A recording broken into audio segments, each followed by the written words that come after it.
Now we are alive. You are alive. We are on the YouTube. You are just starting out today with a program ADR today, and today we have the privilege to talk to a friend, to a great mediator, a person who I believe that really has the soul of a mediation. Thank you very much, you that's here with us, listen to us.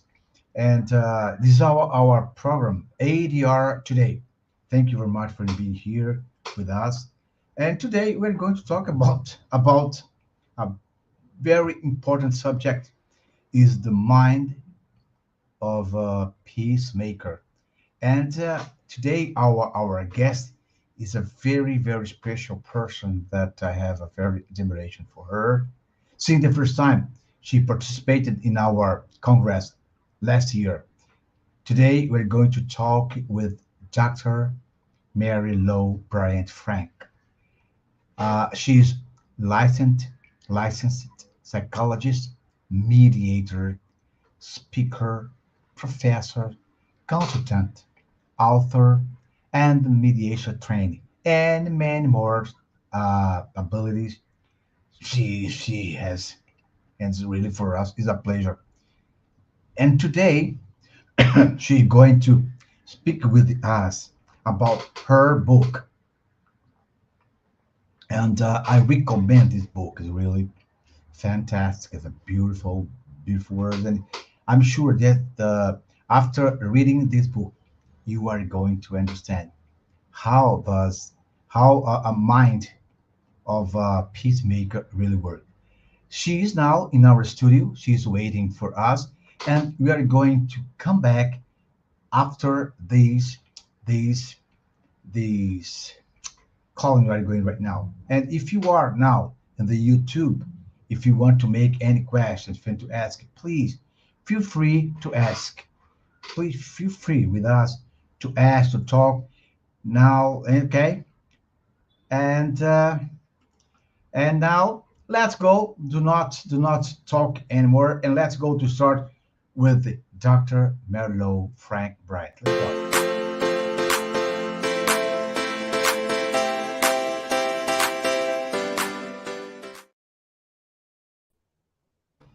Hello, my dear friend, Dr. Mary Lowe Frank. Oh, hello, my friend. It is such a pleasure to see you and to be with you again today. Thank you. Oh, You thank were you so very much. generous in your introduction. And for anyone who's listening, you need to know our host today is an extremely accomplished individual, certainly in many fields. And right now in education, he's done so many incredible things in Brazil and beyond. And so I'm very honored and privileged to get a chance to be here. Oh, thank you very much. Thank you. Now I have here Professor Catarina Monteiro. She's a professor. She's also a mediator. She says in Portuguese, boa tarde, and also good afternoon in English. Thank you, Professor Catarina, being here with us. Thank you so much. And here we are with Dr. Merlot Frank. Thank you very much for being here with us. And today we're going to have a very interesting topic about the book. By the way, do you have your book here in your hand to Yes, show us? I have it right there. Beautiful. There it is. Yeah, the mind of a peacemaker. It's very interesting. My dear friend Merlo, greeting from Brazil. But I'm going to start first. Everybody that comes to talk with me here, my very first question is because you are a psychologist, you are a speaker, you are a consultant, but why and when did you decide to get involved, to be a mediator? You said no because of this. I'm going to be a mediator. Tell me why, please. Everybody wants to know. Absolutely. I was working. I spent most of, oh, we've got another friend who's joined us. It's good to have you here. I was working as a department chair of a large university, and I was pretty new to this university system. And they said we're starting a system wide through the whole state of Georgia, mediation system for all the universities. And somehow I was chosen to head mediation for that campus. Now, I'd never done mediation before that, or I didn't think that I had, but they asked me to do that. And so I would get called on, certainly on that campus, but on many other campuses, they would say, "We've got problems on our campus. Can you help us mediate it?" And it was generally an administrator, or an administrator and a faculty, or maybe two faculty. And I did that for 20 years. Would Wow. be they would just I had my regular job, so I moved from being a department chair to a dean to an academic vice president. But I always was serving as a mediator, and it was interesting because after my first mediation, I came home, and my husband, who had done mediation, and he had a Oh, background in really? mediation, he said, "How did it go today? Did you solve their problem?" I said, "Well, I didn't go in to solve their problem." He said, "What in the world did you do there today?" I said, "I listened to them and I helped them to learn to listen Great. to each other." And when we were doing that, they solved their own problem and now they know how to work together better. And I said, "I think that's what I'm supposed to go in and do." And he said, "Well, that's a little different than what I do in mediation, but it sounds like it works. So that's good." So that's how I got involved in it. I later started doing training with the International Academy for Dispute Resolution, was elected their president for a couple of years. I continue to work with them and coordinating law school tournaments, and I'm so glad to see other friends join us today. Um, No. but so I continued to do that. And that's how I got involved. It was kind of, I got tapped, and I'm not certain why they picked me. You're right. My friend, I was a psychologist, not an attorney. My background was a little different, but they saw something that they thought I might be able to be helpful, and I did that for many years. And I don't do as much mediation now. I'm still a certified mediator in the state of Georgia, so I can do that in the United States. But most of the time now I do a lot more teaching. I teach a lot of different classes at different universities on mediation, and then I also do writing and do presentations and get a chance to meet good friends like you around the globe. Oh, thank you very much. So also we have here today Professor Maria Augusta Bastos. She's also a professor here. She's mediator too, very good mediator. She's a lawyer, attorney, but she knows very well as Professor Catarina to separate lawyer to mediator. She and Professor Catarina, they know very well to do this. And as also here, Professor Ana Carla Faria. She say boa tarde, good afternoon. Great, thank you, Ana. And we have here a girl, Natalie. She's from Ukraine. Oh, thank you very much for being here. Good evening from Ukraine. With love from your grateful students. Wow, beautiful. She was one of my students. I know She Natalie. was. Yes, Oh, I also, one of the places I teach with is with Nicholas Romero's University. And Natalie, it's so good to see you today. Um, and great. the group of, it's an advanced legal degree, an LLM in mediation. I taught with them last year. I've been hired again. They want me to come back this year. And it's an LLM that is for Ukrainian judges, attorneys, and individuals who are interested in mediation. So it's for Ukrainians that's being offered out of Nicholas Romero's University. So I'm so glad one of my students and now one of my friends has joined us.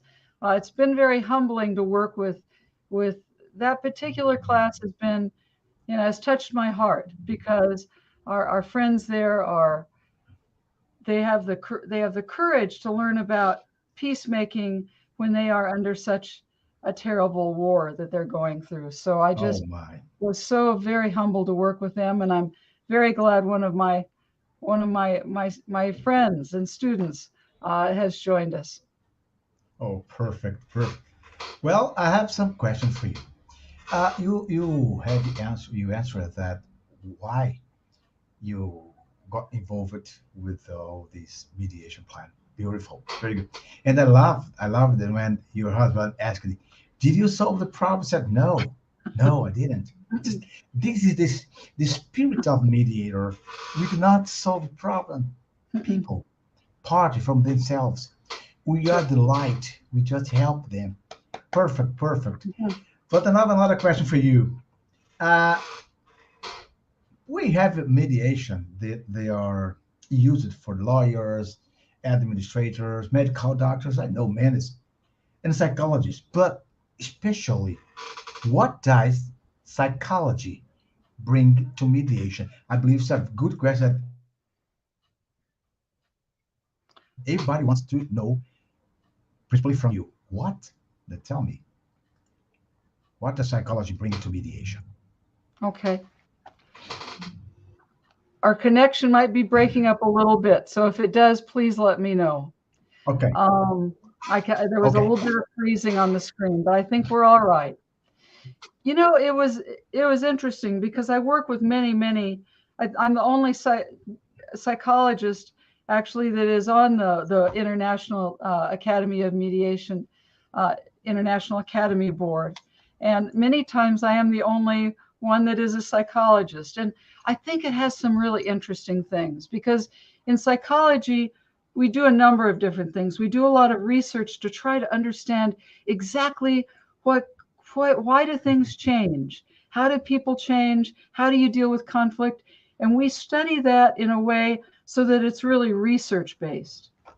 We also look at things like emotions, and I'm a licensed clinical psychologist, so I've had a lot of clinical training and how to listen and how to deal with emotions, how to address issues when clients are angry or upset, and how to help bring people together. And I think some of those skills, some of those people skills. In this country, we call them soft skills, but they're not soft in any way.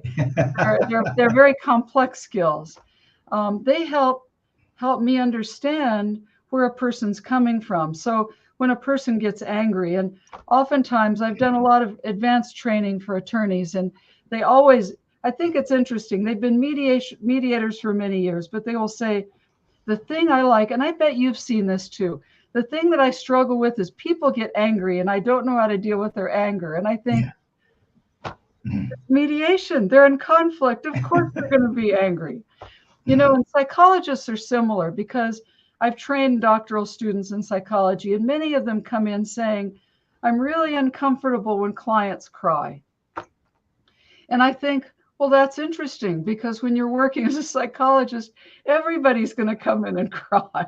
So you have to get used to it. And I think it's important for mediators too to learn how to deal with conflict and how to deal with anger because people are going to be angry and upset. And when I see them get angry, I think that's really a good thing because they trust me with their anger.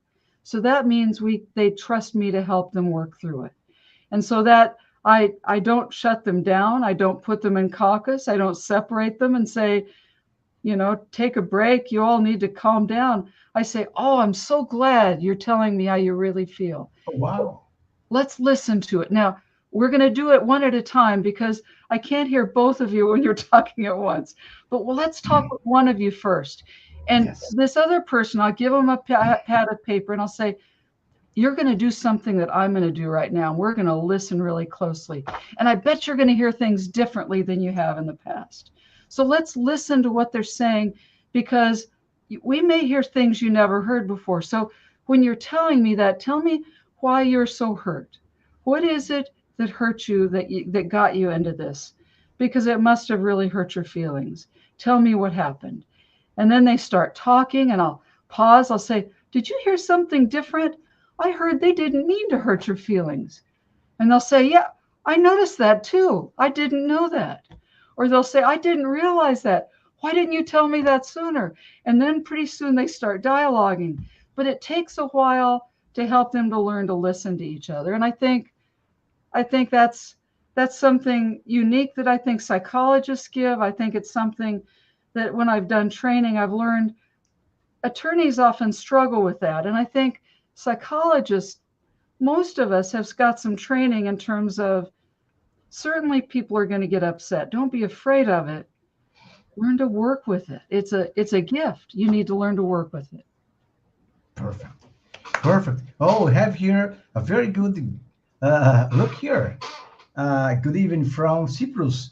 With great Oh, to Dr. Mel. Oh, oh, perfect. another one of my former students, All another right. student who's I have so much. I bet this is Polina from Cyprus.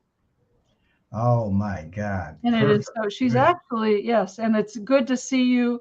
She's actually from Ukraine originally, but she is an attorney practicing in Cyprus now.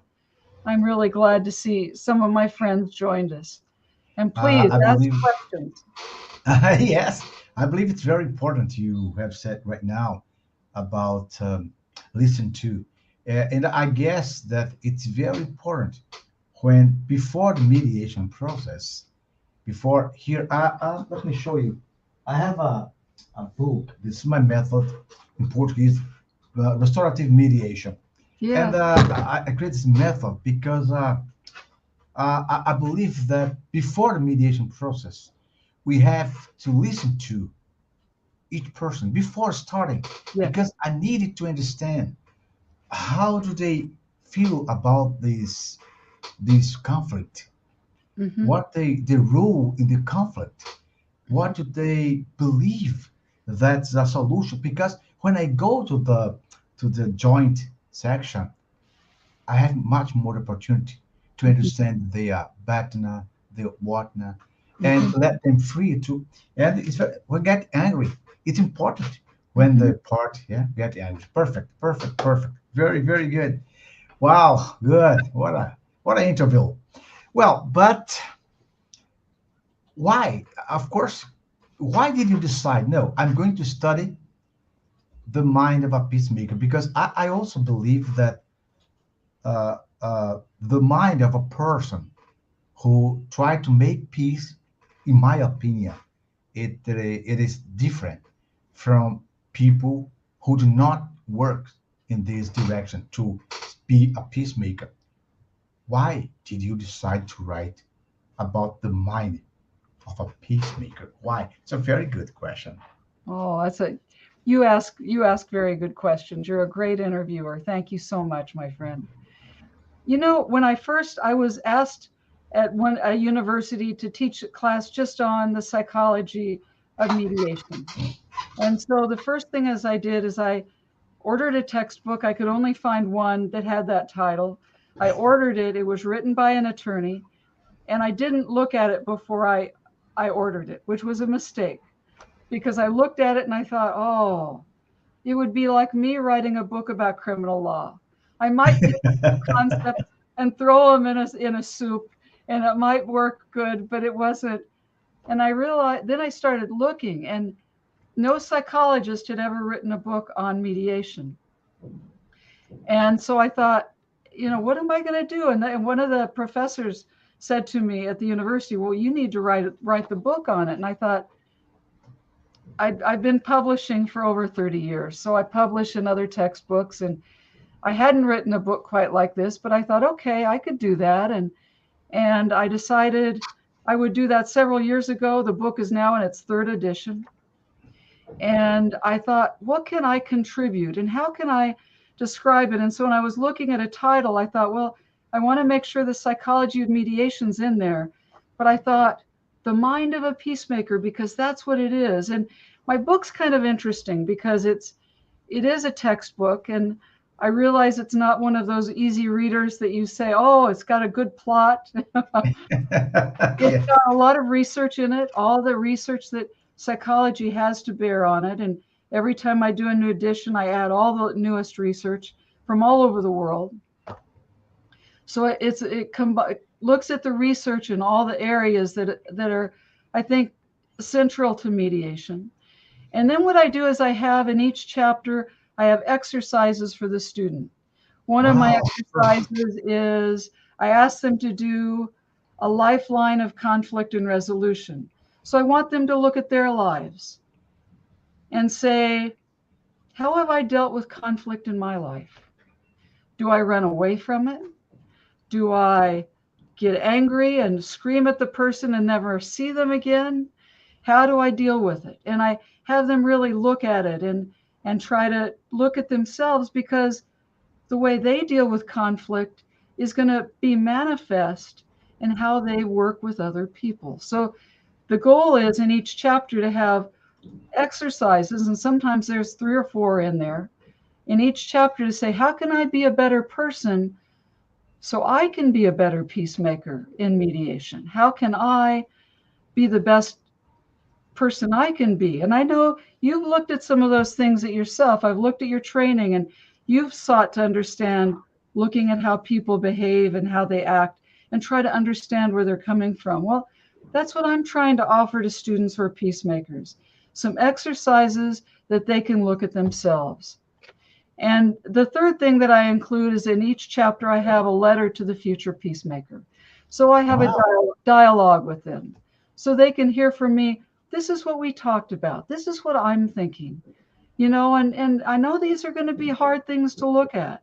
And looking at ourselves is always difficult. Yes. So I include that also. Let me give you an example of my children. I have 2 daughters, and they are both very, very different. And I thought I raised them the same, but they turned out Yes. to be what they need to be, and that's what I wanted them to do. Anyway, one of them deals with conflict by when she's gotten angry and done with somebody, they are gone from her life. That's just the way they are. So when she broke up with somebody, had a romantic relationship, and they broke up, they were gone to her. One young man actually called her before he was going to get married, and he said, "Is there any hope we could ever get back together again? I will leave this, I won't even get married. I will just wait for you." And she said, "No, I'm done with you." Wow. My other daughter is very different. She was Every young man she ever dated is still her best friend. So much so that when she was going to get married, she made sure all of her past boyfriends were invited to the wedding. And if they couldn't come, there was one young man who was a good friend of hers, and we had known him. He was a friend of our family. He said, I want to be there, but I can't. She said, "That's okay. I'll pay for you to come," because so her friends are always her friends. Yeah. And the other one says, "No, once I'm done with you, I'm done with you." So we all have different ways, don't we, of dealing with it and dealing with conflict and looking at ourselves. So the goal is to find out, how do we deal with it, and make sure we don't impose that on somebody else, so that they can you can be open to how they deal with conflict and help them through it, so maybe they can do better in the future. And the goal is not just to help them with the mediation. My goal is to help them gain skills so they can deal with conflict differently in the future in their families. I've had people come back to me and say, "Oh, I've got to tell you, this mediation helped me here, but you know what? I'm using it at home. Is that okay?" I said, "Sure, it's okay." Yeah. So now you listen to your spouse and you work together better. And they can use it in their communities, because I think it's these little seeds that can maybe help change our communities and maybe our countries and our world. So we're trying to certainly help people deal with conflict, but on a grander scale, we're trying to help people have skills so they can get along together better. Perfect. I believe I have many former students that they say to me, "Professor, I use mediation not in my professional life, only not, but at home too. At home, and Yeah. it's make my life better." So that's what I say. You have changed my life, because now Mhm. I can see the conflict differently. This is Mhm. very important. Now I have your Professor Catarina Monteiro said, "The peacemaker's mind seeks collaborators." That's right. That's right, Oh, Kurt. absolutely. Oh, Uh, uh, thank you. Mary, I have a question. For example, do you believe that, because many people I have been seen around the world, I have many countries that I train are mediators. Some people they want to be mediator, but they don't want to, as you told before, look at himself, at herself. They don't want. They are afraid. I think that we are afraid to Oh, I think we. to I think it's scary for all of us, isn't it? yeah. And sometimes I say I'm very afraid of to see what really I am. Sometimes I'm afraid what. But do you believe that any person can be a peacemaker or a mediator? What's your opinion about that? I think that there's some basic skills that mediators, if they have them, it makes them better mediators. Skills with some the ability to have some empathy and compassion and be able to listen to other people and really care about working things out.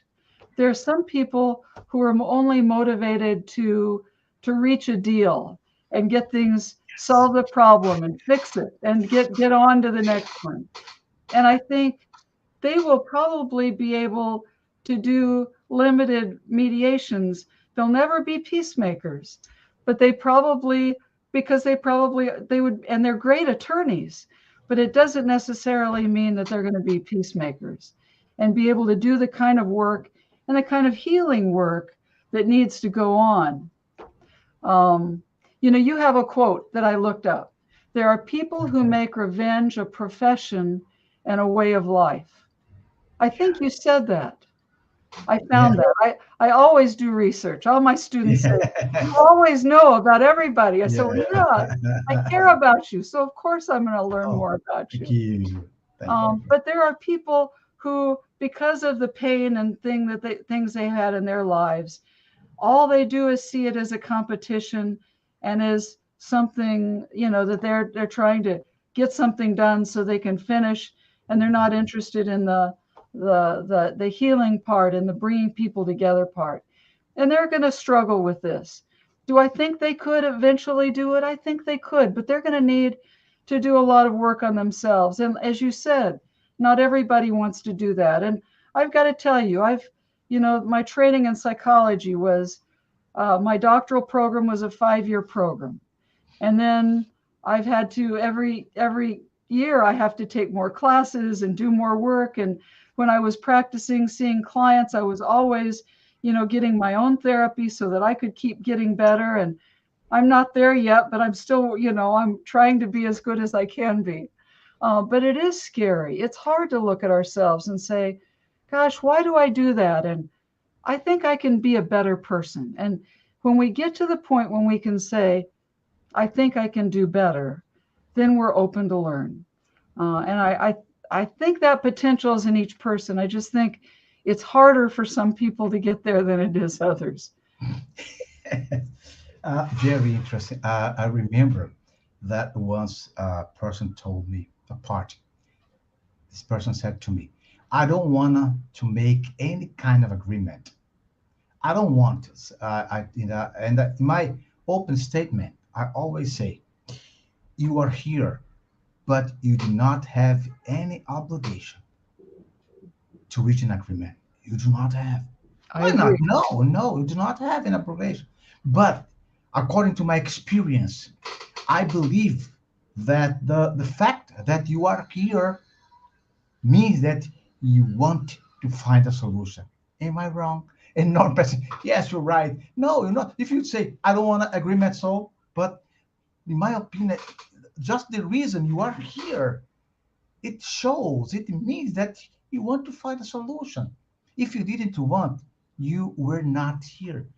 But listen to each other. Just give you the chance to listen to the other part, what he feels about you, what she feels about you, and let her or she listen to you. What do you feel about this person? Just this. I don't want that you find a solution, reach an agreement. No, but they feel so. That's okay. If you say that, I'm not having obligation. No, no obligation. And I believe that this is the role of a mediator. Hmm. No, we are reaching our final, but I'm so happy to have you here, to listen to you, to learn it from you, and believe you. From today, I'm admiring you much more than before.